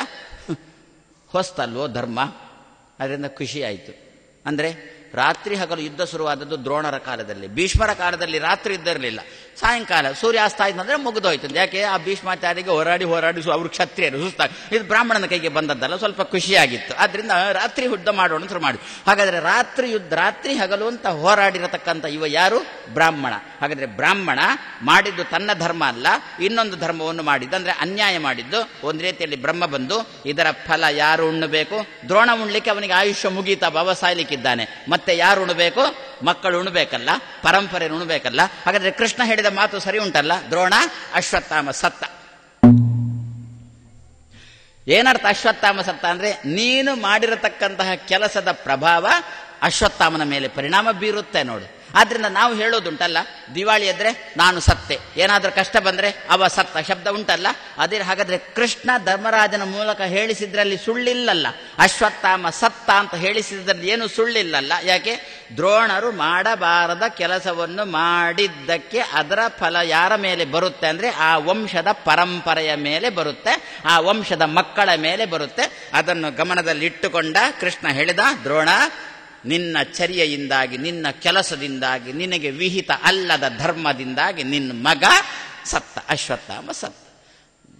ಕೃಷ್ಣನ ತಪ್ಪಿಲ್ಲಲ್ಲ, ಧರ್ಮರಾಜನ ತಪ್ಪಿಲ್ಲಲ್ಲ, ಮತ್ತೆ ತಪ್ಪಿರುವುದು ಕೇಳಿಸಿಕೊಂಡ ದ್ರೋಣನದ್ದು. ಅವ ಬಂದು ಕೇಳಬೇಕಿತ್ತು, ಸತ್ತ ಅಂದ್ರೆ ಹೇಗೆ ಸತ್ತ ಅಂತ ಕೇಳ್ತಿದ್ರೆ ಕೃಷ್ಣ ಕ್ರಮ ಪ್ರಕಾರ ಹೇಳ್ತಿದ್ದ. ಮಾಡಬಾರದನ್ನು ಮಾಡಿದ್ಯಾ, ಅದರ ಫಲ ನಿನ್ನ ಮಕ್ಕಳೇ ಉಣಬೇಕು, ಆದ್ರಿಂದ ಅವರು ಸತ್ರು, ನೀನು ತಪ್ಪು ಮಾಡಿದವರು ಸತ್ರು ಅಂತ ಕೃಷ್ಣ ಹೇಳ್ತಿದ್ದ. ದ್ರೋಣಾಚಾರ್ಯ ಅದು ಕೇಳಿಸಿಕೊಳ್ಳೇ ಇಲ್ಲ. ಮಗ ಸತ್ತ ಅಂದ್ರೂ ಬಿಲ್ ಬಾಣ ಬಿಟ್ಟು. ದೃಷ್ಟದ್ಯುಮ್ನ ಬಂದ, ಹಿಂದೆ ಮುಂದೆ ನೋಡಿಲ್ಲ, ಹೊಡೆದು ಬಿಟ್ಟ. ಹಾಗಾದ್ರೆ ಅದು ಸರಿ ಉಂಟಲ್ಲ, ಇದು ಎಲ್ಲವೂ ಸರಿ ಉಂಟಲ್ಲ. ಹಾಗಾದ್ರೆ ಆ ದೃಷ್ಟಿಯಲ್ಲಿ ಇನ್ನು ಮತ್ತೊಂದು ಭೀಷ್ಮನದ್ದು ನೋಡಿಬಿಟ್ರೆ ಅಲ್ಲಿ ಕೂಡ ಚೆನ್ನಾಗಿಯೇ ಬರುತ್ತೆ, ಅಲ್ಲಿ ಕೂಡ ಏನು ತಪ್ಪು ಬರೋಲ್ಲ. ಹಾಗಾದ್ರೆ ಈ ಇಡೀ ಇದನ್ನು ನಾವು ನೋಡಿದಾಗ ಈ ಅಶ್ವತ್ಥಾಮನ ಪ್ರಕರಣ ಈ ರೀತಿಯಲ್ಲಿ ತಗೊಳ್ಬೇಕು ಅಂತ ಶಾಸ್ತ್ರಕಾರರು ಅಂತ ಇದ್ದಾರೆ. ಹಾಗಾದ್ರೆ ಯಾಕೆ ಅಶ್ವತ್ಥಾಮ ಒದ್ದಾಡುವ ಪ್ರಸಂಗ ಬಂತು? ಅಶ್ವತ್ಥಾಮ ಹಾಗೆಯೇ ಆಗಲಿ ಅಂತ ಅಂದುಬಿಟ್ಟ. ಆದರೂ ಅದರದ್ದು ಶೇಷ ಉಳ್ಕೊಂಡಿತು. ಎಲ್ಲಿ ಉಳ್ಕೊಂಡಿತು? ಉತ್ತರೆಯ ಗರ್ಭ. ಪಾಂಡವರನ್ನು ಏನೂ ಮಾಡಲಿಕ್ಕಾಗಿಲ್ಲ, ಕೃಷ್ಣ ಅಲ್ಲೇ ಇದ್ದ. ಉತ್ತರೆಯ ಗರ್ಭಕ್ಕೆ ಅಶ್ವತ್ಥಾಮಾಚಾರ್ಯರ ಮಾತಿನ ಪ್ರಭಾವ ಪ್ರವೇಶ ಆಗಿದೆ. ಅಶ್ವತ್ಥಾಮಾಚಾರ್ಯ ಗೊತ್ತು, ರುದ್ರದೇವರು ಮಹಾಕಾಲ, ಆದ್ರಿಂದ ಉತ್ತರೆಯ ಗರ್ಭದೊಳಗೆ ಇರತಕ್ಕಂಥ ಮಗುವನ್ನು ಚಿವುಟ್ಲಿಕ್ಕೆ ಆರಂಭ ಆಗಿದೆ. ಕೃಷ್ಣನು ಈ ಸಂದರ್ಭದಲ್ಲಿ ಅಶ್ವತ್ಥಾಮರಿಗೆ ಅಂದಿದ್ದ, ಅಶ್ವತ್ಥಾಮ ಬೇಡ, ನಿನಗೆ ಇದು ತೆಗೆದುಕೋ ಅಸ್ತ್ರವನ್ನು ಹಿಂದೆ, ನನ್ನಿಂದ ಆಗೋಲ್ಲ ಅಂದ. ವೇದವ್ಯಾಸರು ಹೇಳಿದ್ದಕ್ಕೆ ಸ್ವಲ್ಪ ಮೆತ್ತಗೆ ಅಂದ, ನನ್ನಿಂದ ಆಗುವುದಿಲ್ಲ ಅಂತ. ಕೃಷ್ಣ ಹೇಳಿದ್ದಕ್ಕೆ ಆಗೋಲ್ಲ ಅಂದ. ಮತ್ತೆ ಏನು ಮಾಡ್ತೀಯ? ಎಲ್ಲಿಂದ ಹಿಂದೆ ತೆಗೆದುಕೊಳ್ಬೇಕು ಅಂತ ಕೃಷ್ಣನ ಹತ್ರ ಅಶ್ವತ್ಥಾಮ ಕೇಳಿದ. ಕೃಷ್ಣ ಅಂದ, ಉತ್ತರೆಯ ಗರ್ಭದಿಂದ ಹಿಂದೆ ತೆಗೆದುಕೋ ಅಂತಂದ. ಅವಾಗ ಅಶ್ವತ್ಥಾಮಾಚಾರ್ಯ ಅಂತಾರೆ, ತತ್ರೈವ ಪಾತಯಾಮಿ, ಅಲ್ಲಿಗೆ ಬೀಳಿಸ್ತೇನೆ ಅಂದ್ರು ಅಶ್ವತ್ಥಾಮಾಚಾರ್ಯ. ಎಲ್ಲಿಗೆ ನಾನು ಬಾಣ ಪ್ರಯೋಗ ಮಾಡಬಾರ್ದು ಅಂತ ಕೃಷ್ಣ ನೀನು ಹೇಳ್ತೀಯೋ ಅಲ್ಲಿಗೆ ಬಾಣ ಪ್ರಯೋಗ ಮಾಡ್ತೇನೆ, ಅಲ್ಲಿಗೇನೆ ನನ್ನ ಮಾತಿನ ಬಾಣ ಅಲ್ಲಿಗೇನೆ ಕಳಿಸ್ತೇನೆ. ಆವಾಗ ಕೃಷ್ಣನಿಗೂ ಸ್ವಲ್ಪ ಸಿಟ್ಟು ಬಂತಂತೆ. ಯತ್ತೇ ಶಕ್ಯಂ ಕುರುಶ್ವತತ್, ಏನು ಮಾಡ್ತೀಯೋ ಮಾಡು, ನಾನು ಭೂಮಿಯಲ್ಲಿ ಇರುವಷ್ಟು ಕಾಲ ಪಾಂಡವರ ವಂಶವನ್ನು ನಾಶ ಮಾಡಲಿಕ್ಕೆ ಯಾರಿಂದಲೂ ಸಾಧ್ಯ ಇಲ್ಲ ಅಂತ ಕೃಷ್ಣನಿಗೂ ಸ್ವಲ್ಪ ಸಿಟ್ಟಿನಿಂದ ಹೇಳಿದಂತೆ ನಟಿಸಿದ. ಇದೆಲ್ಲ ಹರಿಹರರದ್ದು ಸಮಾಜಕ್ಕೆ ಒಂದು ದೊಡ್ಡ ಸಂದೇಶ ರವಾನೆ ಆಗುತ್ತಾ ಉಂಟು. ಏನು ಅಂತ, ಎಂದೂ ಕೂಡ ಭಗವದ್ಭಕ್ತರಿಗೆ ನಾವು ತಂಟೆ ಮಾಡಲಿಕ್ಕೆ ಹೋಗಬಾರದು. ಅವರಿಗೆ ತಂಟೆ ಮಾಡಿ ಅವರ ಮನಸ್ಸನ್ನು ನೋಯಿಸಿದರೆ ಆ ನೋವಿನ ಪ್ರಸಂಗ ನಮ್ಮ ವಂಶದ ಪರಂಪರೆಗೆ ಬಂದು ಸಲ್ಲುತ್ತೆ. ಆ ಧಾಟಿಯಲ್ಲಿ ಉತ್ತರೆ ಕೃಷ್ಣನ ಬಳಿಗೆ ಬಂದು ನನ್ನ ಗರ್ಭವನ್ನು ಉಳಿಸು ಅಂತಂದಾಗ, ಯದ್ಯಪಿ ಸುದರ್ಶನ ಚಕ್ರ ಒಳಗಿನಿಂದ ಗರ್ಭವನ್ನು ಸಂರಕ್ಷಣೆ ಮಾಡ್ತಾ ಉಂಟು, ಆದರೆ ಅವಳಿಗೆ ಗೊತ್ತಿಲ್ಲ. ಅವಳು ಕೃಷ್ಣನನ್ನು ಬಂದು ಮೊರೆ ಇಟ್ಟಾಗ ಕೃಷ್ಣ ಅಸ್ತು ಅಂತಂದ. ಉತ್ತರೆ ಹಡೆದಿದ್ದಾಳೆ, ಮಗು ಕ್ಷೇಮದಲ್ಲಿ ಹಡೆದಿದ್ದಾಳೆ. ನಂತರದಲ್ಲಿ ಕೃಷ್ಣ ತಾನು ಹೊರಡ್ತೇನೆ, ಆಯಿತು, ತುಂಬ ದಿವಸ ಆಯ್ತು ಇಲ್ಲಿಗೆ ಬಂದು. ನನ್ನ ಊರಿನವ್ರು ಇನ್ನು ಕೇಳ್ತಾರೆ, ಯಾರಿದು ಅಂತ ಕೇಳ್ತಾರೆ. ದ್ವಾರಕೆಯ ಜನ ಕೇಳಿಬಿಡ್ತಾರೆ. ನಾನೇ ಹೋದರೂ ಕೂಡ ದ್ವಾರಕೆಗೆ ಅಲ್ಲಿ ನನ್ನ ಹೆಂಡತಿ ಮಕ್ಕಳೇ ಕೇಳ್ತಾರೆ, ಯಾರು ನೀವು ಅಂತ ಯಾಕೆ ಅಷ್ಟು ದಿವಸ ಆಯಿತು ಮನೆ ಬಿಟ್ಟು ನಾನು, ಆದ್ದರಿಂದ ಮನೆ ಹೋಗಿ ಬರ್ತೇನೆ ಅಂತ ಕೃಷ್ಣ ತಾನು ದ್ವಾರಕೆಗೆ ಹೊರಟಾಗ, ಪ್ರಯಾಣ ಅಭಿಮುಖಂ ಕೃಷ್ಣಂ ಇದಂ ಆಹ ಪೃಥಾ ಸತಿ. ಇಷ್ಟು ಸಮಯ ಇದ್ದ ಅಲ್ವೋ, ಇನ್ನು ಹೋಗಿ ಬರ್ತೇನೆ ಅಂತ ಹೊರಟಾಗ ಹಿಂದಿನಿಂದ ಮೆಲ್ಲ ಸೋದರತ್ತೆ ಹೊರಟ್ಲು. ಕೃಷ್ಣ ಅಂತ ಹೇಳಿಕೊಂಡು ಹೊರಟು. ಕೃಷ್ಣಾರ್ಪಣಂ. ಇಷ್ಟು ದಿವಸ ಇಲ್ಲಿದ್ದದ್ದು ಸಾಲಿಲ್ಲ ಅಲ್ವೋ, ಆದರೂ ನನ್ನ ಜೊತೆ ಹಿಂದಿನಿಂದ ಬರ್ತಾ ಇದೆಯಲ್ಲ. ಏನು ಅತ್ತೆ ಅಂತ ಕೃಷ್ಣ ಕೇಳಿದ್ದಕ್ಕೆ ಕುಂತಿ ಅಂತಾಳೆ, ನಮಸ್ಯೆ ಅಂತಂದ್ರು. ಮತ್ತೇನಿಲ್ಲ, ನಿನಗೊಂದು ನಮಸ್ಕಾರ ಮಾಡಬೇಕಾಗಿದೆ, ಅದಕ್ಕೋಸ್ಕರ. ಇಷ್ಟು ದಿವಸ ಮಾಡಲಿಲ್ವೋ, ಎಷ್ಟು ದಿವಸ ಎಲ್ಲರ ಜೊತೆಗೆ ಮಾಡಿದ್ದು, ಮತ್ತೀಗ ಏಕಾಂತದಲ್ಲಿ ನಿನಗೊಂದು ನಮಸ್ಕಾರ ಮಾಡಬೇಕು ಅಂತಿದ್ದೇನೆ. ಹಾಗಾದರೆ ಭಗವಂತನಿಗೆ ನಮಸ್ಕಾರ ಹೇಗೆ? ಏಕಾಂತದಲ್ಲಿ. ನಾವು ಮತ್ತೆ ದೇವರು ಅಲ್ಲ, ಮತ್ತೆ ನಮ್ಮ ಅಲ್ಲಿ ಕೃಷ್ಣ ಮಠದಲ್ಲಿ ಬಿಡುವುದಿಲ್ಲ ಸ್ವಾಮಿ ನಮ್ಮನ್ನು ಒಬ್ಬರನ್ನೇ. ಅವರಿದ್ದಾರೆ ಅಂತ ನೀನು ನೋಡಬೇಡ. ಆ ದೇಹದಲ್ಲಿ 5 ಜೀವರು ಇದ್ರೂ ಕೂಡ ನಾನು ಒಬ್ಬಳೇ ಇರುವುದು ಅಂತ ಅವಳು ತಿಳ್ಕೊಂಡಿದ್ದಳೋ ಇಲ್ವೋ, ಅದೇ ರೀತಿಯಲ್ಲಿ ಕೃಷ್ಣ ಮಠದಲ್ಲಿ ನಾನು ಒಬ್ಬಳೇ ಇರುವುದು. ನವಗ್ರಹ ಕಿಂಡಿ ಮಾತ್ರ ಮುಂದೆ ನಿಂತುಕೊಳ್ಬೇಡಿ, ಆತ ಮೇಲೆ ಚಾವಡಿಯಲ್ಲಿ ಬಂದು ಕೂತ್ಕೊಳ್ಳಿ. ನಾನು ಅಕ್ಕಪಕ್ಕದವ್ರು ಏನು ಮಾಡ್ತಾರೆ ಅಂತ ಆ ತಂಟೆ ಆ ಕೀಟಲೆ ನಮಗೆ ಬೇಡ. ನಾನು ಒಬ್ಬನೇ ಇರುವುದು ಅಂತ. ನಮಗೆ ಹೇಗೆ ದೇವರನ್ನು ಭಜಿಸಬೇಕೋ ಆ ರೀತಿ ಭಜಿಸೋಣ. ಒಬ್ಬರೇ ಇದ್ದರೆ ಹೇಗೆ ಕನ್ನಡಿ ಮುಂದೆ ಒಬ್ಬರೇ ಇದ್ದೇವೆ ಅಂತ ಆಲೋಚನೆ ಮಾಡೋಣ, ಹೇಗಿರ್ತೇವೆ ಹೇಳಿ. ಹಾಗೆ ಹಾವ ಏನು, ಭಾವ ಏನು, ಅಕ್ಕ ಏನು ಅಲ್ವೋ, ಒಬ್ಬರೊಬ್ಬರು ಇರುವಾಗ ಅದೇ ರೀತಿ. ಅದಕ್ಕೆ ಲಜ್ಜೆ ಬಿಟ್ಟು ಕುಣಿಯಿರಿ ಎಂದು ಕಾಗದ ಬಂದಿದೆ. ಅದು ಸ್ವಲ್ಪ ಆಂಗ್ಲ ಭಾಷೆ, ಅದು ಪರ್ಸನಲ್ ಲೆಟರ್, ಅದು ವೈಯಕ್ತಿಕ ಪತ್ರ. ಪರ್ಸನಲ್ ಲೆಟರ್ ಅಂತ ಮೇಲೆ ಬರೀತಾರಲ್ಲ, ಅದೇ ರೀತಿಯಲ್ಲಿ ದಾಸರು ಅಲ್ಲಿಂದ ಪತ್ರ ರವಾನೆ ಮಾಡಿದ್ದು. ಅದು ವೈಯಕ್ತಿಕ ಪತ್ರ. ಏನು, ಲಜ್ಜೆ ಬಿಟ್ಟು ಕುಣಿಯಿರಿ ಎಂದು ಕಾಗದ ಬಂದು. ಸ್ವಲ್ಪ ನಮಗೆ ನಾಚಿಕೆ ಆಗುತ್ತೆ, ಅಕ್ಕಪಕ್ಕದವರು ನೋಡಿದ್ರೆ, ಆಮೇಲೆ ನನ್ನ ತರಗತಿಯವರು ನೋಡಿಬಿಟ್ರೆ, ನಾಳೆ ತರಗತಿಯಲ್ಲಿ ಹೇಳಿದರೆ ಅಧ್ಯಾಪಕನ ಹತ್ರ ಅಲ್ಲಿ ಕುಣಿತಾ ಇದ್ದ ಅಂತ ಹೇಳ್ತಾ ಇದ್ರೆ ಸ್ವಲ್ಪ ಅದಕ್ಕೆ ಲಜ್ಜೆ ಬಿಟ್ಟು ಅಲ್ವೋ. ನನಗೆ ಏಕಾಂತದಲ್ಲಿ ನಿನಗೆ ನಮಸ್ಕಾರ ಮಾಡಬೇಕು ಅಂತ ಆಸೆ ಆಗಿದೆ ಕೃಷ್ಣ, ಅದಕ್ಕೋಸ್ಕರ ನಿನ್ನ ಜೊತೆಗೆ ನಿನ್ನ ನಮಸ್ಯೆ ಪುರುಷಂ ಆದ್ಯಂ ಈಶ್ವರಂ ಪ್ರಕೃತೇಹೇ ಪರಂ. ಎಲ್ಲ ಹೊಗಳುವ ಕ್ರಮ ಎಲ್ಲ ಒಂದೇ. ಅರ್ಜುನ ಹೇಗೆ ಹೊಗಳಿದ್ನು, ಪ್ರಕೃತೇಹೇ ಪರ, ನೀನು ಆದ್ಯ, ನೀನು ಈಶ್ವರ.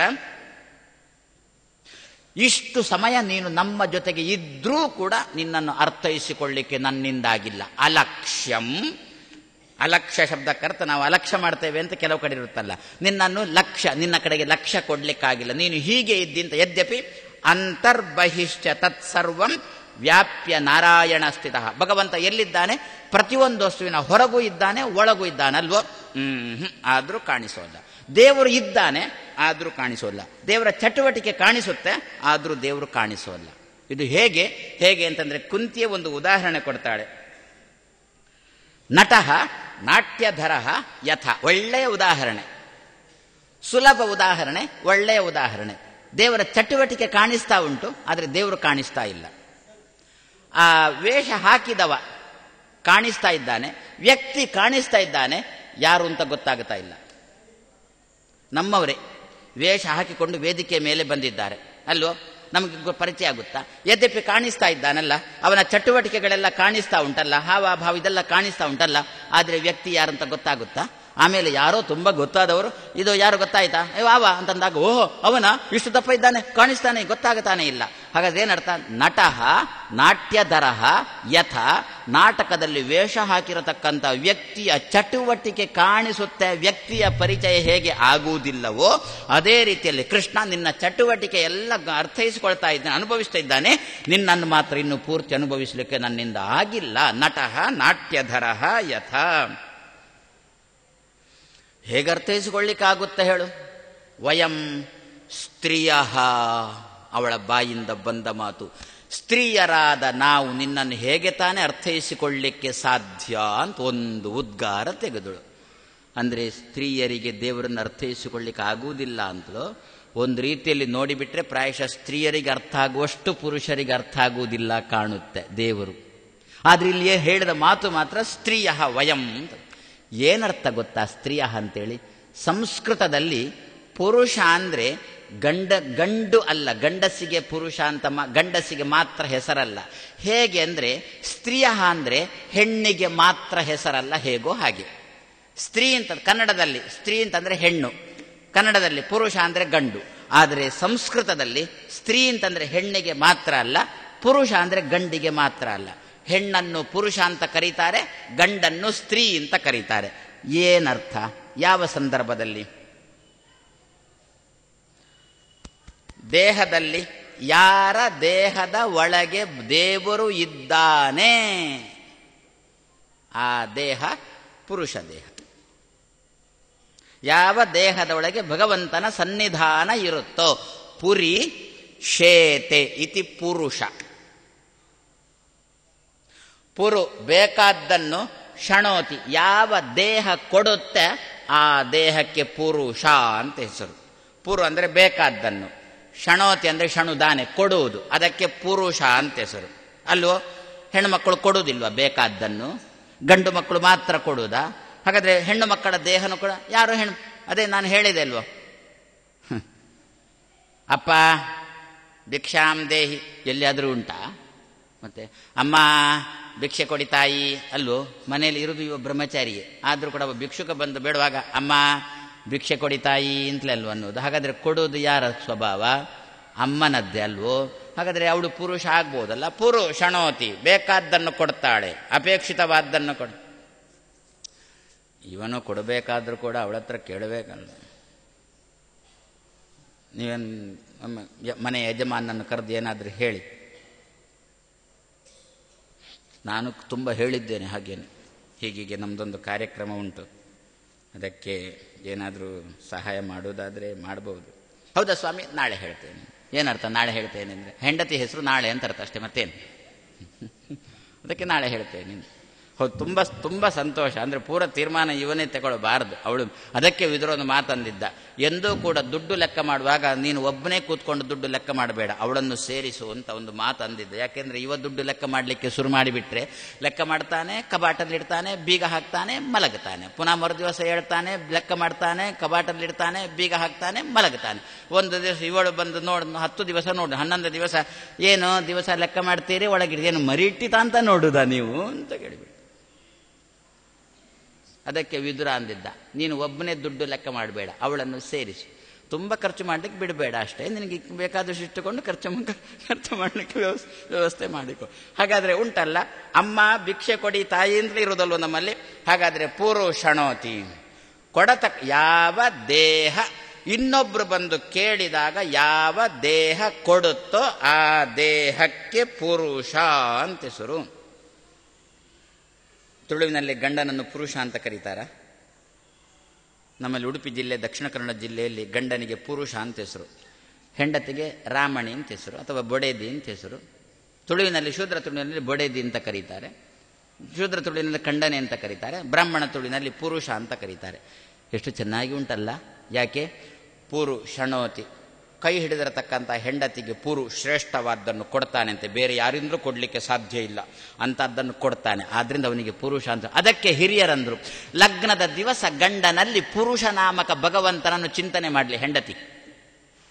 ಅಲ್ಲಿ ದಾರಿ ಆಗ್ತಾ ಇರುತ್ತಲ್ಲ, ಮುಹೂರ್ತ ಬಂತಲ್ಲ, ತಾಳಿ ಕಟ್ಟುವ ಮುಹೂರ್ತ ಬಂತಲ್ಲ, ಆವಾಗ ಮಂಟಪಕ್ಕೆ ಪ್ರವೇಶ ಮಾಡುವಾಗ ಇವಳು ಗಂಡನಲ್ಲಿ ಪುರುಷ ನಾಮಕ ಭಗವಂತನನ್ನು ಚಿಂತನೆ ಮಾಡಲಿಕ್ಕೆ ತೊಡಗಿದ್ರೆ ಲಗ್ನದ ಉದ್ದೇಶ ಈಡೇರುತ್ತಂತಾರೆ, ಒಳ್ಳೆ ಸಂತತಿ ಅವನಿಂದ ಬರುತ್ತೆ ಅಂತಾರೆ.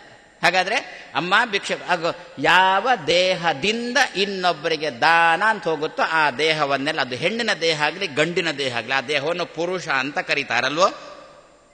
ಸರಿ, ಇನ್ನು ಸ್ತ್ರೀ ಅಂತಂದ್ರೆ ಯಾವ ದೇಹದಲ್ಲಿ ಮಿಶ್ರಣ ಆಗುತ್ತೋ ಅದನ್ನು ಸ್ತ್ರೀ ಅಂತ ಕರೆದ್ರು. ಸ್ವಲ್ಪ ಇದು ನಿಮಗೆ ಸ್ವಲ್ಪ ಕಷ್ಟ ಆದೀತೋ ಏನೋ, ಸದ್ಯಗ ಇಷ್ಟಿಟ್ಟುಕೊಳ್ಳೋಣ.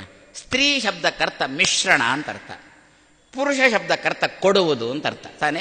ಸ್ತ್ರೀ ಅಂತಂದ್ರೆ ಮಿಶ್ರಣ. ಇವಳು ಏನಂದಳು, ನಾವು ಸ್ತ್ರೀಯರು ಹೇಗೆ ತಾನೇ ತಿಳ್ಕೊಳ್ಳಿಕ್ಕೆ ಸಾಧ್ಯ ಅಂತಂದಳು. ಏನರ್ಥ? ಮಿಶ್ರಣ ಇರತಕ್ಕಂತಹ ನಾವು. ಮಿಶ್ರಣ ಹೆಣ್ಣು ದೇಹದಲ್ಲಿ ಮಾತ್ರ ಅಲ್ಲ, ಗಂಡು ದೇಹದಲ್ಲಿ ಕೂಡ ಮಿಶ್ರಣ ಇರಬಹುದು. ಏನು ಗೊತ್ತಾ ಮಿಶ್ರಣ ಅಂದ್ರೆ ಏನು ಗೊತ್ತಾ?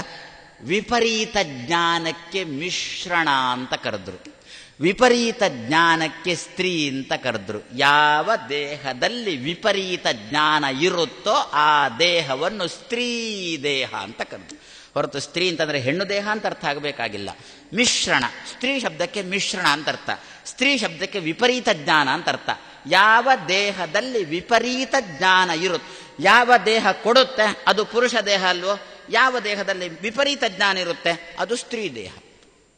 ಅಂದ್ರೆ ಸ್ತ್ರೀ ಅಂದ್ರೆ ವಿಪರೀತ ಅಂತ ಅರ್ಥನ, ಸ್ತ್ರೀ ಅಂದ್ರೆ ವಿಪರೀತ ಜ್ಞಾನ ಅಂತ ಅರ್ಥನ. ಹೌದು, ಸ್ತ್ರೀ ಶಬ್ದದ ಅರ್ಥನೇ ಮಿಶ್ರಣ ಅಂತ. ಸದ್ಯಕ್ಕೀಗ ಮಿಶ್ರಣ ಅಂದ್ರೆ ವಿಪರೀತ ಜ್ಞಾನ ಅಂತ ಅರ್ಥ. ಅದು ಹೇಗೆ ಅನ್ನೋದನ್ನು ಬೇಕಿದ್ರೆ ನಾಡ್ದು, ನಾಳೆ ಇಲ್ಲ ಉಪನ್ಯಾಸ, ನಾಳೆ ಗಣೇಶ ಚತುರ್ಥಿ ಇದೆ, ನಾಳೆ ಇಲ್ಲ, ನಾಡ್ದು ಅದು ಹೇಗೆ ಅಂತ ಬೇಕು ಒಂಚೂರು ಪ್ರಯತ್ನ ಮಾಡೋಣ. ಹಾಗಾದ್ರೆ ಏನಂದಳು, ಸ್ತ್ರೀಯರು ಹೇಗೆ ತಿಳ್ಕೊಳ್ಳುವುದು ಅಂತಂದ್ರೆ ವಿಪರೀತ ಜ್ಞಾನ ಉಳ್ಳವರು ನಿನ್ನನ್ನು ಹೇಗೆ ತಿಳ್ಕೊಂಡಾರು ಕೃಷ್ಣ ಅಂತ ಅರ್ಥ. ಹೊರತು ಹೆಣ್ಮಕ್ಕಳು ಹೇಗೆ ತಿಳ್ಕೊಳ್ತಾರಪ್ಪ, ಗಂಡು ಮಕ್ಕಳು ಮಾತ್ರ ತಿಳ್ಕೊಳ್ಳೋದು ಅಂತ ಅರ್ಥ ಅಲ್ಲ. ಈ ಧಾಟಿಯಲ್ಲಿ ಕುಂತಿ ಏಕಾಂತದಲ್ಲಿ ಕೃಷ್ಣನನ್ನು ಪ್ರಾರ್ಥಿಸ್ತಾ ಇದ್ದಾಳೆ ಎಂಬಲ್ಲಿಗೆ ಇಂದಿನ ಮಾತನ್ನು ಮುಗಿಸ್ತಾ ನಾಡ್ದು 6 ಗಂಟೆಗೆ ಪುನಃ ಸೇರೋಣ.